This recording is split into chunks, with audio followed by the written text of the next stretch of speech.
بسم اللہ الرحمن الرحیم۔ حضرت ابی بن کعب رضی اللہ تعالی عنہ بیان کرتے ہیں، حضرت ابو ہریرہ رضی اللہ تعالی عنہ نبی اکرم صلی اللہ علیہ وسلم سے ایسی چیزوں کے بارے میں دریافت کرنے کی جرأت رکھتے تھے جن کے بارے میں ان کے علاوہ کوئی اور دریافت نہیں کرتا تھا۔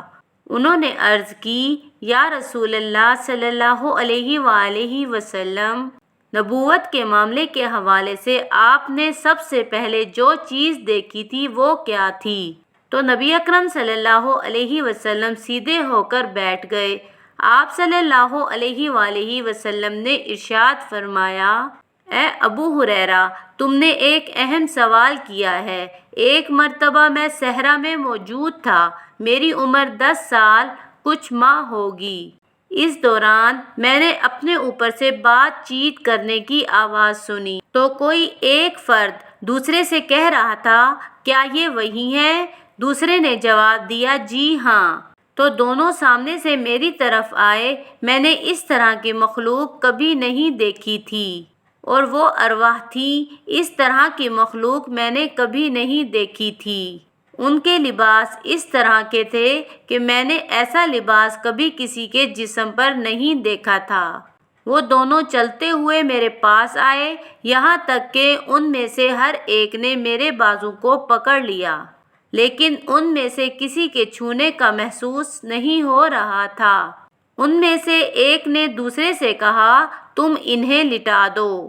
ان دونوں نے مجھے سانس کی رکاوٹ کیے بغیر اور کسی عضو کو توڑے بغیر لٹا دیا۔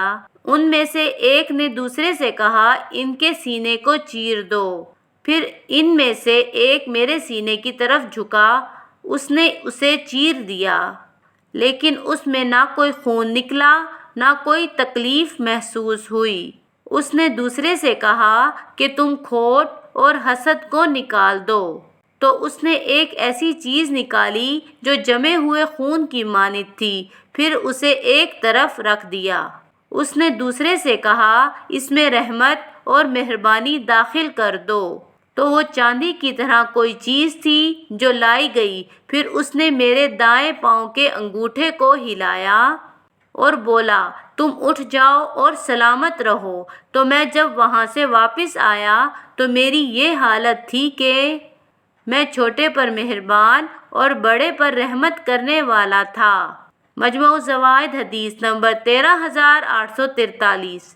حضرت ابو ہریرہ رضی اللہ تعالی عنہ سے مروی ہے کہ نبی اکرم صلی اللہ علیہ وسلم نے فرمایا، جس شخص نے پاکیزگی کی حالت میں باوضو ہو کر رات گزاری، اس کے بستر میں ایک فرشتہ رات گزارتا ہے۔ رات کی جس گھڑی وہ بیدار ہوتا ہے تو وہ فرشتہ کہتا ہے، اے اللہ، فلاں بندے کو بخش دے، کیونکہ اس نے باوضو ہو کر رات گزاری۔ السلسلہ حدیث نمبر 2417۔